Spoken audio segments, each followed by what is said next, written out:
है promise due to natural love and affection. ये interesting भी है कि अगर किसी ने कोई प्रॉमिस किया है वो नेचुरल लव एंड अफेक्शन में किया है तो बिना कंसिडरेशन के भी ये क्या होता है, एग्रीमेंट वैलिड होता है। इसमें लीडिंग केस है राजलक्ष्मी देवी वर्सेस भूतनाथ मुखर्जी। आप तो स्क्रीनशॉट ले चुके होंगे। Rajlakshmi Devi versus Bhootnath Mukherjee leading case है इस टॉपिक में। अब देखिए इस केस में क्या हुआ था। इस केस में हस्बैंड और वाइफ एक दूसरे से बहुत परेशान रहते थे। इतना परेशान रहते थे कि एक दूसरे की शक्ल भी नहीं देखना चाहते थे। तो हस्बैंड ने वाइफ से कहा कि भाई ऐसा है, तुम दूसरी जगह रहो, वजह तुम्हें गोवा भेजे दे रहे हैं और टोटल खर्चा हम देंगे तुम्हारा। टोटल खर्चा हम देंगे, तुम गोवा में आराम से ऐश करो, हमें चैन से यहाँ रहने दो। वाइफ भी खुश हो जाती है कि चलो पैसा चाहिए, पैसा मिलेगा, आराम से गोवा में ऐश करेंगे। कुछ दिन तो पैसा देता है, उसके बाद ये पैसा देने बंद कर देता है। वाइफ इस पे केस फाइल कर देती है। अब कोर्ट को ये देखना होता है कि क्या इसको हम पैसा दिलाएं वाइफ को या ना दिलाएं। अच्छा, इसमें एक कंडीशन होती है कि जो नेचुरल लव एंड अफेक्शन में होगा ये चीज़ें इन राइटिंग होनी चाहिए और रजिस्टर्ड होनी चाहिए। जब रजिस्टर्ड होगी तो राइटिंग अपने आप हो जाएगी। तो अगर इन राइटिंग में अगर ये प्रॉमिस है तभी वैलिड होता है। तो वाइफ भी होशियार थी, उसने क्या किया कि इन राइटिंग में ये सब लिखवा लिया पति से कि हम तुमको पैसा देंगे, तुम गोवा में ऐश करो जाकर। कोर्ट के सामने क्वेश्चन आया, आप भी यही सोच रहे होगे अगर आपने नहीं पढ़ा सही से, कि वाइफ को कायदे में पैसा मिल जाना चाहिए। कोर्ट ने कहा कि the wife has no right to get the money from the husband in this very particular case. क्यों?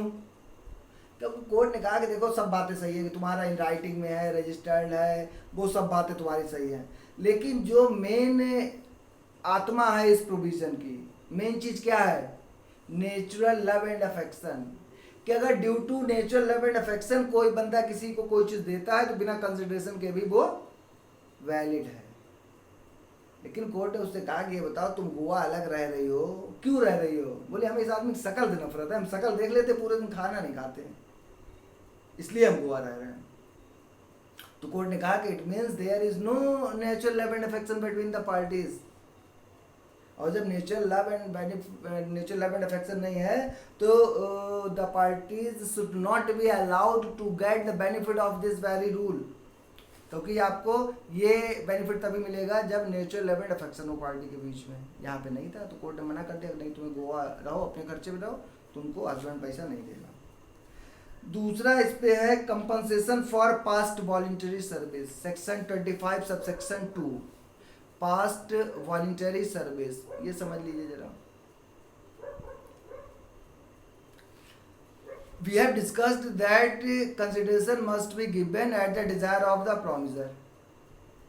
If the consideration is voluntarily given, then it will not be considered as valid consideration. Desire पे देना चाहिए। अब यहाँ भी कह रहे हैं कि पास्ट वॉलंटरी सर्विस, आपने पहले कोई अपनी मर्जी से सर्विस की है, उसके लिए भी अगर कोई एग्रीमेंट होता है तो वो वैलिड होगा विदाउट कंसिडरेशन भी। इसको थोड़ा समझ लो आप। जैसे मान लीजिए कोई बंदा डूब रहा था, अब डूब रहा था तो हमने उसको बचा लिया, बचाने के बाद हमने उसको क्या किया, हॉस्पिटल ले गए, अब वो हो गया सही। सही होने के बाद उसने हमसे कहा कि भाई तुमने हमारी जान बचाई है, हम तुमको देंगे 1 लाख रुपया। ठीक, अब उस समय हमें केवल ये करना है कि इस चीज को इन राइटिंग में ले लेना है। क्योंकि अब देखिए जो पास्ट वॉलंटरी, जो उसकी हमने जान बचाई थी, वो अगर उसके बदले में हमको 1 लाख रुपया दे रहा है तो 1 लाख रुपए के बदले में कंसिडरेशन तो कुछ है ही नहीं। आप कहोगे कि आपने जान बचाई है, वो कंसिडरेशन है, लेकिन वो कंसिडरेशन नहीं हो सकता क्योंकि वो at the desire of promiser नहीं है, वो मेरी वॉलंटरी सर्विस है। तो अगर कोई पास्ट वॉलंटरी सर्विस है और बाद में अगर कोई पर्सन उसको कुछ बेनिफिट देने के लिए इन राइटिंग कर देता है तो वो भी क्या हो जाएगा, वैलिड हो जाएगा। थर्ड इसका जो एक्सेप्शन है वो है कंपनसेशन, हो गया। टाइम वार्ड डेट, इसको समझिए आप, क्योंकि आप पढ़ तो लेंगे कि टाइम वार्ड डेट होता है एक्सेप्शन, लेकिन होता क्या है ये, इसको आप ऐसे समझिए। देखिए, एक का आप पढ़ेंगे Indian limitation act. Indian limitation act का मतलब होता है कि आपको एक टाइम लिमिट है, उस टाइम लिमिट के अंदर ही अपना केस फाइल करना होगा। ये नहीं हो सकता कि कभी भी मुंह उठा के कोर्ट चले जाए, ठीक है।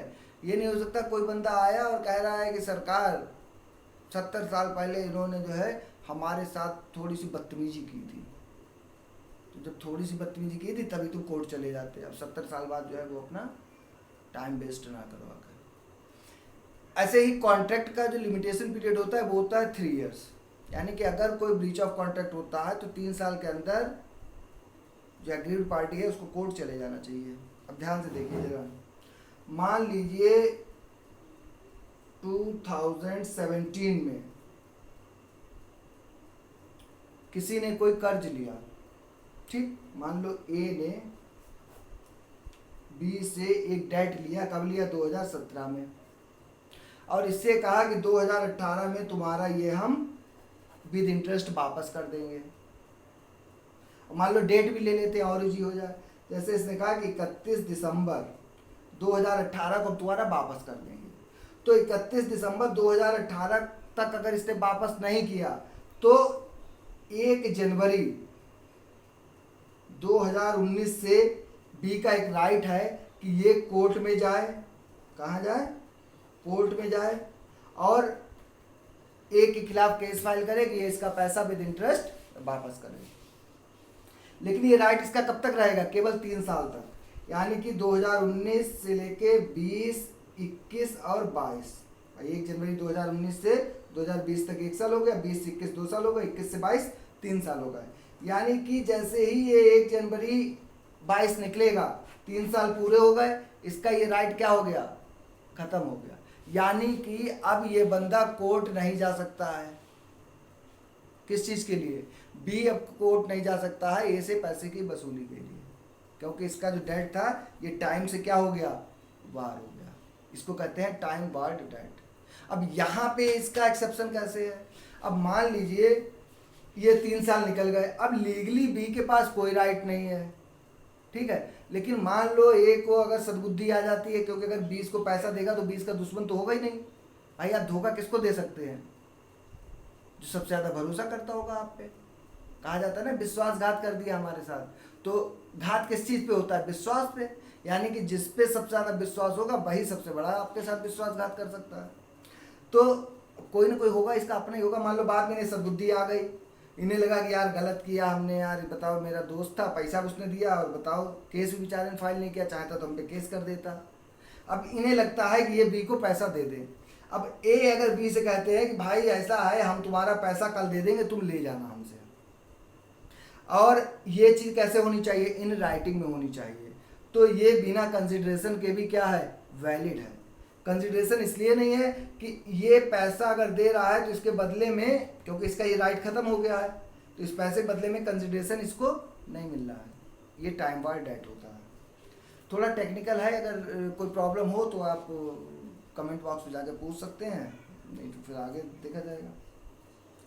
इसके बाद एजेंसी, एजेंसी भी बिना कंसिडरेशन के क्या होती है, वैलिड होती है, और गिफ्ट भी बिना कंसिडरेशन के वैलिड होता है।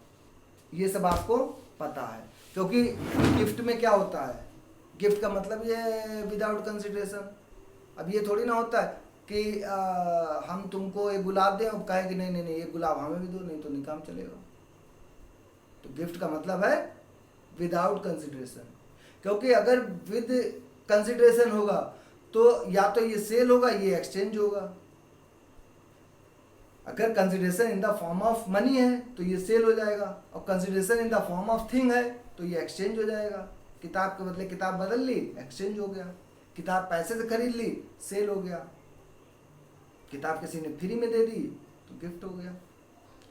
लेकिन अब आजकल वो सब मॉडर्न जमाना आ गया है, वो एक कॉन्सेप्ट स्टार्ट हो गया है रिटर्न गिफ्ट का।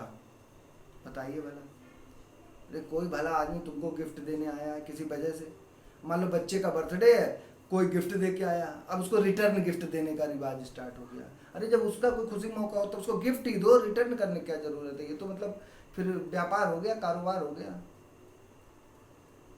चलो वो आप सोचो क्या हो गया, जो हो गया सही है, हो गया, अच्छा हो गया सब। ये हमारा टोटल कॉन्सेप्ट है कंसिडरेशन पे। थोड़ा सा टेक्निकल है, इसलिए ये 2-3 बार लेक्चर आप सुनिए। फिर हम कह रहे हैं बेयर एक्ट लीजिए, क्योंकि इसमें बेयर एक्ट में केवल आपको मिलेगा क्या, सेक्शन 2D और सेक्शन 25। डिटेल के लिए कोई एक बुक ले लीजिए जो आपको अच्छी लगे, सब बुक्स अच्छी हैं, और उस बुक से आप ये केस लॉ जितना भी हमने आज बताया है उसको आप पढ़ लीजिए। फिर भी ना समझ में आए तो आप कमेंट बॉक्स में जाइए, हमसे पूछिए, हम आपको बताएंगे। या आप क्या कर सकते हैं, आप ये कर सकते हैं कि आप कमेंट बॉक्स में जाइए और पूछिए हमसे, हम बता देंगे। देखिए बहुत इंटरेस्टिंग चीज़ है बेटा। क्या होता है, जैसे हम आपको बताएं कि पढ़ाई करने के सक्सेस के केवल 2 रूल हैं। सक्सेस के केवल 2 रूल हैं। पहला क्या है, हार्ड वर्क। पहला रूल ये है कि आप खूब हार्ड वर्क कीजिए। दूसरा रूल, पहले रूल को फॉलो कीजिए। Thank you very much.